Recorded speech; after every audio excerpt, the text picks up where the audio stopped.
കുഞ്ഞുങ്ങളോടൊക്കെ ഉപദേശിക്കുന്നതിനൊക്കെ ഒരളവൊക്കെ ഉണ്ടാകുന്ന നല്ലതല്ലേ? ചിലരൊക്കെ പറയാറുണ്ട്, ദിവസം 20 പ്രാവശ്യമെങ്കിൽ ഞാൻ അവനോട് പറയും പഠിക്കടാന്ന്. 20 പ്രാവശ്യം പറയാൻ അർത്ഥം എന്താണ്? മിക്കവാറും ഉണർന്നിരിക്കുന്ന സമയം വളരെ കുറവാണല്ലോ. അതിനിടയ്ക്ക് 20 പ്രാവശ്യം പറയാൻ അർത്ഥം വെച്ചാൽ അരമണിക്കൂറിനിടയ്ക്ക് ഇത് പറയുന്നുണ്ടാവും. അതിൻ്റെ അർത്ഥം നേരത്തെ പറഞ്ഞൊരു കാര്യം 1 മണിക്കൂർ പോലും ഓർമ്മിച്ചിരിക്കാത്തവനൊക്കെ പഠിച്ചിട്ട് എന്തിനാണ്? പോട്ടെന്ന് വെക്കണോന്നേ. ഒരു പൊട്ട വലുതും ഇങ്ങനെയാണ്.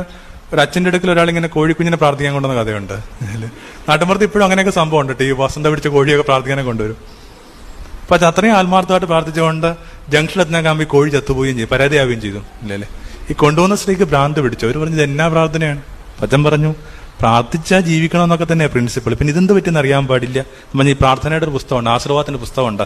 അത് തപ്പി കാര്യം കണ്ടുപിടിച്ചു. ഞങ്ങളെ ഒരു ചെറിയൊരു കൈപ്പിഴ പറ്റിപ്പോയി. എന്താണത്?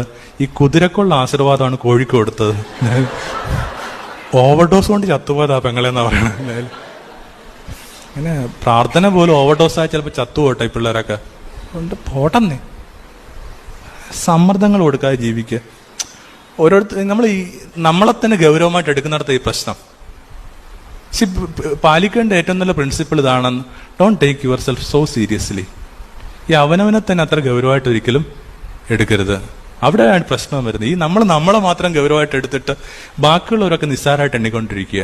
Don't take yourself too seriously. ഒരു ബിഷപ്പ് പള്ളി വന്നപ്പോഴേക്കും പള്ളിക്കകത്ത് ഒറ്റാളില്ല. അപ്പൊ ബിഷപ്പ് അച്ഛനോട് ചോദിക്കുകയാണ്, താൻ പറഞ്ഞില്ലേ ഞാൻ വരുന്ന കാര്യം? പറഞ്ഞായിരുന്നോ ഞാൻ വരുന്ന കാര്യം?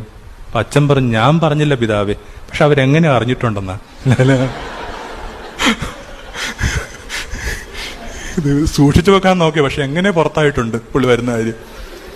ഇതൊക്കെ ഇങ്ങനത്തെ കൊട്ട് കിട്ടിയാലേ മനുഷ്യന് പഠിക്കത്തുള്ളന്നേ. അത്രേ ഉള്ളു.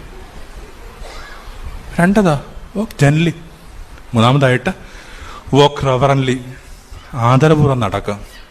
വോക്ക് റെവറൻലി.